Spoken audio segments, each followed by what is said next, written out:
আসসালামু আলাইকুম। শিখবো চ্যানেলের পক্ষ থেকে সবাইকে স্বাগতম। আজকে আমরা শিখবো ফটোশপের ফ্রি ট্রান্সফর্ম। তো ফটোশপটা আমরা ওপেন করে দিলাম। ওপেন করে দেওয়ার পর আমরা এখান থেকে একটা ডকুমেন্ট নেব। এটা ইতিমধ্যে আপনারা সবাই পারেন আশা করি। তো এখান থেকে ওকের উপর ক্লিক করলাম, তারপর একটা ওয়ার্ক স্পেস আসলো বা একটা হোয়াইট স্পেস আসলো।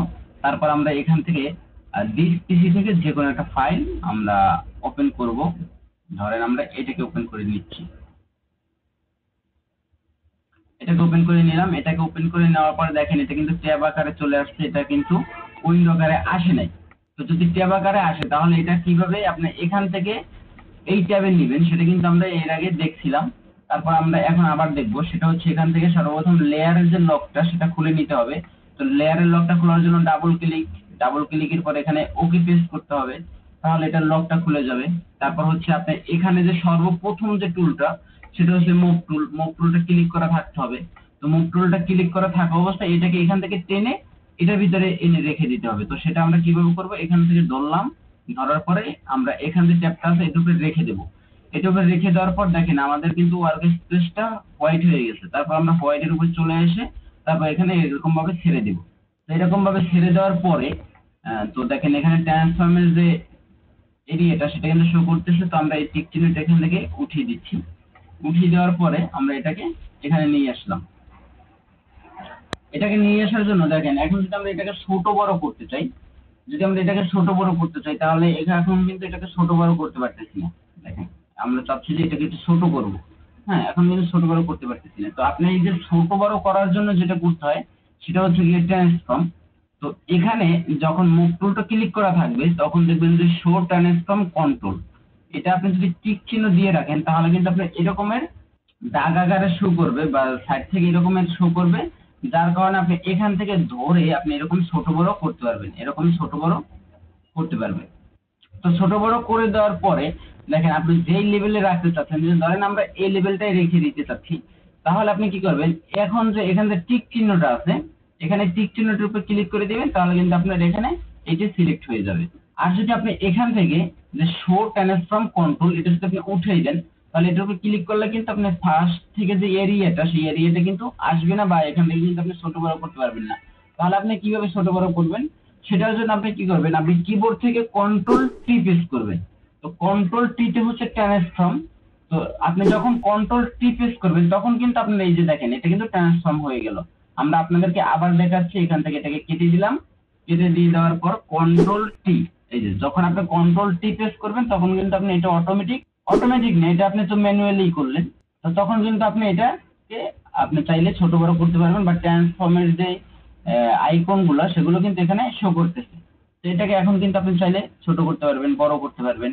আবার যদি আপনি মাউসটা যদি কর্নার নিয়ে আসেন তাহলে দেখেন আমার মাউসটা কিন্তু পরিবর্তন হচ্ছে, এই যে মাউসটা কিন্তু পরিবর্তন হলো।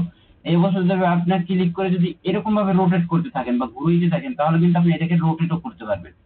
হুম, এটা কিন্তু দেখেন রোটেট হচ্ছে, এটা কিন্তু আপনি রোটেট করতে পারবেন। তারপর দেখেন আমরা এখন বুঝতেছি না যে এটা কোন লেভেলে থাকবে।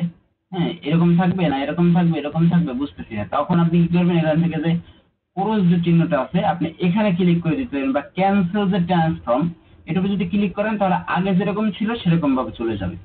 তারপর এটাকে আবার যদি কন্ট্রোল টি প্রেস করি তারপর আবার ট্রান্সফর্ম চলে আসলো। ট্রান্সফর্ম চলে আসার পরে এখান থেকে যে জিনিসটা সেটা হচ্ছে আপনি যদি কিবোর্ডের শিফট বাটন প্রেস করবেন, আপনার যে কিবোর্ডটা আছে সেটা যদি শিফট বাটনটা প্রেস করে ধরে রেখে তারপর এখান থেকে যদি এরকম ভাবে টানেন তাহলে দেখেন এটা কিন্তু এক পাশে বাড়তেছে, এটা কিন্তু একমাত্র এক পাশেই বাড়তেছে। দেখেন এই যে আমরা কিন্তু শিফট বাটনটা এখনো ক্লিক করে ধরে রাখছি, তো রেখে তারপরে আমরা এটাকে এভাবে টানলাম তাহলে কিন্তু আমাদের কি হইলো, আমাদের যে ডকুমেন্টটা ছিল বা আমাদের যে পিকচারটা ছিল সেটা কিন্তু একদিকেই বাড়লো। তো আমরা এটা দিতে চাচ্ছি না, আমরা এটা ক্রস করে দিলাম। তো আমাদের যেহেতু ভাষণটা সেটাই আমাদের এখানেও ক্রস করতে পারতেছি, ক্যান্সেল করতে পারতেছি, এবং আপনাদের যে ভাষণটা যেই ভাষণটাই থাকুক না কেন কিন্তু আপনারা এখানে ক্যান্সেল অথবা টিক চিহ্নটা পেয়ে যাবেন। তো আমরা এখান থেকে ক্যান্সেল করে দিলাম। ক্যান্সেল করে দেওয়ার পর আগের অবস্থান চলে আসলো। তারপর আমরা আবার কন্ট্রোল টি প্রেস করে দিলাম। কন্ট্রোল টি প্রেস করে দিলে আবার ট্রান্সফর্মটা নিয়ে আসলাম। তারপর এখন আমরা চাচ্ছি যে উপরে বাড়াবো। তো উপরে বাড়ানোর জন্য কিভাবে করব, সেটা হচ্ছে কিবোর্ড থেকে আবার শিফট প্রেস করে ধরে রাখবো। তো কিবোর্ড থেকে শিফট প্রেস করে ধরে রেখে যদি আপনি এরকম ভাবে টানেন তাহলে কিন্তু শুধু উপরে বাড়বে। দেখেন এটা কিন্তু পাশে বাড়তেছে না, এটা কিন্তু পাশে বাড়বে না, এটা কিন্তু একদম উপরে বাড়বে। এই যে এরকম ভাবে আপনি যত খুশি তত কিন্তু আপনি বাড়িয়ে নিতে পারবেন, কোনো সমস্যা নেই। হ্যাঁ, যত খুশি ততই কিন্তু আপনি বাড়িয়ে নিতে পারবেন। এই যে দেখেন আমরা কিন্তু অনেক বাড়াই নিলাম। এই যে এটা কিন্তু অনেক বাড়াই নেওয়া হয়েছে। তারপর এখান থেকে যদি ক্যান্সেল উপর ক্লিক করি তাহলে কিন্তু আবার ডিফল্ট অবস্থায় চলে আসবে। তারপরে যে বিষয়টা হচ্ছে আমরা আবার ট্রান্সফর্ম করব কন্ট্রোল টি। কন্ট্রোল টি দিয়ে ট্রান্সফর্ম করার পর এখন আমরা এটা কি করব, ডকুমেন্টের উপরে আমরা রাইট ক্লিক করব। রাইট ক্লিক করে দেওয়ার পর এখানে অনেকগুলো অপশন পাবো, সেই অপশনগুলো মূলত আমরা শিখব। তো এখান থেকে সবকিছুর দরকার হয় না সবসময়, তো যেই জিনিসগুলোর বেশিরভাগ দরকার হয় সেগুলো আমরা দেখবো। সেটা হচ্ছে এখান থেকে যদি স্কেলের উপরে ক্লিক করেন, তারপর যদি কর্নারে আসেন, দেখেন এটা কিন্তু স্কেল হবে, মানে এখানে চারপাশ থেকে কিন্তু সুন্দরভাবে একইভাবে কিন্তু বৃদ্ধি পাচ্ছে। দেখেন এটা হচ্ছে মূলত স্কেলিং হচ্ছে। হ্যাঁ, এই যে এটা হচ্ছে স্কেলের কাজ। তারপর যদি আপনি রাইট ক্লিক করেন, তারপর হচ্ছে রোটেট। আপনার রোটেটে যদি ক্লিক করা থাকে তাহলে আপনি যেখানেই ক্লিক করেন না কেন এটা কিন্তু ঘুরবে, এটা কিন্তু এরকম ভাবে রোটেট হবে। হ্যাঁ, এটা হচ্ছে রোটেটের কাজ। তারপর যদি আপনি এখানে আবার রাইট ক্লিক করেন, তারপর হচ্ছে এখানে স্কিউ। স্কিউর উপর যদি ক্লিক করেন, তারপর যদি এটাকে ধরে টানাটানি করেন তাহলে দেখেন এটা এটা কিভাবে পরিবর্তন হচ্ছে। এতক্ষণ কিন্তু আমাদের এরকম পরিবর্তন হয় নাই। এটা আপনি যে রকমের খুশি। এগুলো হচ্ছে আপনি যখন বিভিন্ন ধরনের প্যাকেজিং ডিজাইন করবেন তখন কিন্তু এই জিনিসগুলো খুব ভালো আউটপুট দিবে বা খুব ভালো কাজে লাগবে। তখন কিন্তু আপনি সেইভাবে কাজটা করতে পারবেন। আমরা কন্ট্রোল জেড দিচ্ছি। কন্ট্রোল জেড দিয়ে আমরা আগের অবস্থানে ফিরে গেলাম। তারপর আমরা আবার রাইট ক্লিক করব। রাইট ক্লিক করে দেওয়ার পর ডিস্টোর, এটাকে ক্লিক করে দিব। এটা মূলত কাজটা কি সেটা দেখব। তো এখান থেকে দেখেন এটা কিন্তু এরকম ভাবে টানাটানি করে আপনি যেরকম খুশি সেরকম ডিজাইনটা করতে পারবেন। এগুলো হচ্ছে মূলত যে প্যাকেজিং যে ডিজাইন গুলো সেগুলো। তো এর থেকেও ভালোভাবে আমরা শিখবো। তো এখন যেহেতু আমরা বেসিক লেভেলে আছি তার জন্য এগুলো সম্পর্কে আপনাদেরকে একটু ধারণা দিচ্ছি। তারপর আমরা আবার কন্ট্রোল জেড দিয়ে ব্যাগে চলে যাব। কন্ট্রোল জেড, তো আবার রাইট ক্লিক করলাম। রাইট ক্লিক করে দেওয়ার পর এখানে আছে পাঁচ টিপ, সেটার উপর ক্লিক করে দিলাম। সেটার উপর ক্লিক করে দেওয়ার পর এবার দেখবো আমাদের কি পরিবর্তন হয়। এই যে দেখেন এটা কিন্তু এরকম ভাবে কাজ করবে। এটা কিন্তু এরকম ভাবে কাজ করবে। হ্যাঁ, তো এটাকে আমরা এখান থেকে ক্যান্সেল করে দিচ্ছি। ক্যান্সেল করে দিলাম। তারপর আবার কন্ট্রোল টি প্রেস করলাম। কন্ট্রোল টি প্রেস করে দেওয়ার পর আবার রাইট ক্লিক করলাম। তারপর এখান থেকে দেখেন এখানে লেখা আছে ওয়ার্ক। ওয়ার্কটা একটু দেখি ওয়ার্কের মূলত কাজটা কি। তো ওয়ার্কের কাজটা হচ্ছে যদি আপনি এখান থেকে ধরেন এই এতটুকুর ভিতরে কোনো পরিবর্তন করতে চাচ্ছেন তাহলে আপনি কি করবেন, এখান থেকে ধরে এরকম ভাবে টানবেন, এখান থেকে ধরে এরকম টানবেন। এগুলো বিভিন্ন ধরনের ডিজাইন করার জন্য এই জিনিসগুলো দরকার হয়। হ্যাঁ, তাছাড়া মূলত বেশি একটা কাজে লাগে না, কিন্তু এগুলো ব্যবহার করে কিন্তু সুন্দর সুন্দর ডিজাইন করা সম্ভব। হ্যাঁ, এগুলো ব্যবহার করে সুন্দর সুন্দর ডিজাইন করা সম্ভব।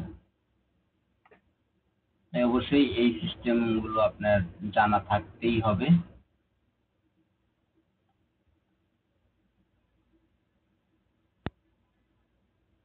হ্যাঁ, তো দেখেন আমরা কিন্তু একটা নতুন একটা কিন্তু সেইভে নিয়ে আসলাম, যেটা করার জন্য কিন্তু অন্য অন্য সফটওয়্যারে কিন্তু অনেক সময় লাগতো, আর এটা কিন্তু ফটোশপ একদম অ্যাভেলেবেল। তো আমরা আবার ক্যান্সেল উপর ক্লিক করে দিলাম, আবার আগের অবস্থানে চলে আসলাম। তারপর আমরা আবার কন্ট্রোল টি প্রেস করলাম। কন্ট্রোল টি প্রেস করে দেওয়ার পর রাইট ক্লিক করলাম। তারপর এখানে আছে রোটেট 180 ডিগ্রি। তো আপনি যদি এখানে ক্লিক করেন তাহলে দেখবেন যে এটা রোটেট 180 ডিগ্রি হয়ে যাবে। এই যে একদম রোটেট 180 ডিগ্রি হয়ে গেল। তারপর যদি আবার ক্লিক করি, তারপর রোটেট 19 ডিগ্রি, এটা হচ্ছে এই। আপনি এখান থেকে করে করে দেখবেন, যেহেতু আপনি প্রথম শিখতেছেন এখান থেকে সবগুলোই দেখবেন। তারপর আরেকটা জিনিস দেখবো আমরা, সেটা হচ্ছে এখান থেকে ক্যান্সেল করে দিলাম। ক্যান্সেল করে দেওয়ার পর আবার আমরা এখান থেকে কন্ট্রোল টি প্রেস করে দেওয়ার পর দেখেন আমাদের এখানে যে আমাদের হাতটা, ধরেন এটা হচ্ছে আমাদের ডান হাত, এই ডান হাতটা কিন্তু আমাদের এই পাশে আছে। তো এবার দেখবেন যে আমরা যখন এটাকে হরিজন্টালি বা ভার্টিক্যালি ট্রান্সফর্ম করব তখন কিন্তু এটা পরিবর্তন হয়ে যাবে। দেখেন আমাদের হাতটা যদি এই পাশে আছে, এবার আমাদের হাতটা এই পাশে চলে আসবে। তো সেটা কিভাবে করবো, রাইট ক্লিক করে দেওয়ার পর এখান থেকে লেখা আছে ফিল হরিজন্টাল, এটার উপর একটা ক্লিক করে দিব। তাহলে দেখেন আমাদের হাতটা কিন্তু এই পাশে চলে আসলো, এবং এখানে যে লেখাগুলো ছিল সেগুলো কিন্তু উল্টো হয়ে গেছে। কারণ কি, এটা ফুল যে ডকুমেন্টটা সেটাই একটা উল্টো হয়ে গেল। হুম আবার যদি আগের অবস্থানে চলে যেতে চাই তাহলে ফিল হরিজেন্টাল, এই যে আগের অবস্থানে চলে আসলাম। আবার রাইট ক্লিক, আবার এখান থেকে ফিল ভার্টিক্যালি। যদি ফিল ভার্টিক্যালি ক্লিক করি তাহলে কি হবে, আমাদের এখান থেকে মাথা নিচে চলে আসবে আবার, এবং আমাদের এখান থেকে এটা উপরে চলে যাবে। তো সেটা করার জন্য একটু দেখি, ফিল ভার্টিক্যাল, এই যে ভার্টিক্যালি পরিবর্তন হবে। এই যে এগুলোই হচ্ছে মূলত ট্রান্সফর্মের কাজ। তো আশা করি ট্রান্সফর্ম সম্পর্কে আপনার সম্পূর্ণ ধারণা হয়ে গেছে। আর আমরা কি করি, কন্ট্রোল টি প্রেস করে কাজের সাথে এতবার কন্ট্রোল টি প্রেস করা সম্ভব না। এর জন্য আমরা কি করি, মুভ টুলটা ক্লিক করা থাকা অবস্থায় আমরা এখান থেকে শো ট্রান্সফর্ম কন্ট্রোল আমরা এটুকু ক্লিক করে রাখি। তার জন্য আমরা যখনই ডকুমেন্টে কাজ করতে যাই তখনই আমাদের এখানে ট্রান্সফর্মটা হয়ে থাকে। আমাদের যখন ইচ্ছা তখন একটু স্কেলিং করব, যখন ইচ্ছা তখন একটু বাড়াবো। হ্যাঁ, একটু যদি আমরা এই পাশে বাড়াইতে চাই তখন বাড়াইতে পারবো, এই পাশে যদি একটু বাড়াইতে চাই তখন বাড়াইতে পারবো। কিন্তু এগুলোর জন্য কিন্তু অবশ্যই আপনি শিফটের উপরে ক্লিক করে তারপর করবেন। তো এগুলো আমরা এখান থেকে আবার ক্যান্সেল করে দিচ্ছি। তো আশা করি ট্রান্সফর্ম সম্পর্কে আপনার সকল বিষয়গুলোই সুন্দরভাবে বুঝতে পারছেন। আর যদি আপনার কোথাও বুঝতে সমস্যা হয় তাহলে কিন্তু অবশ্যই আমাদেরকে কমেন্ট করে জানাবেন। আর আপনি যদি এর আগের ক্লাসগুলো যদি না করে থাকেন তাহলে আমাদের চ্যানেলে প্লে লিস্টে চলে যাবেন। প্লে লিস্টে যাওয়ার পর দেখবেন যে লেখা আছে ফটোশপ ফ্রি কোর্স। ওখানে কিন্তু আমাদের সকল ধরনের কোর্সগুলো দেওয়া থাকবে। বা আপনি এখন যে ভিডিওটা দেখতে পারতেছেন, তো লাস্টের যে 30 সেকেন্ড, যখন আপনার লাস্টের 30 সেকেন্ডে যাবেন এই ভিডিওটা দেখতে দেখতে, তখন কিন্তু আমাদের প্লে লিস্টে এরকম স্ক্রিনের উপরে শো করবে। তারপর যদি আপনি প্লে লিস্টের উপর ক্লিক করেন তাহলে সেখান থেকেও কিন্তু আপনি আমাদের ফুল কোর্সটা দেখতে পারবেন। তো বন্ধুরা, এই ছিল আজকের ভিডিওটা। দেখা হবে আবার আমাদের পরবর্তী ভিডিওতে। সে পর্যন্ত সকলে ভালো থাকবেন, সুস্থ থাকবেন। আল্লাহ হাফেজ।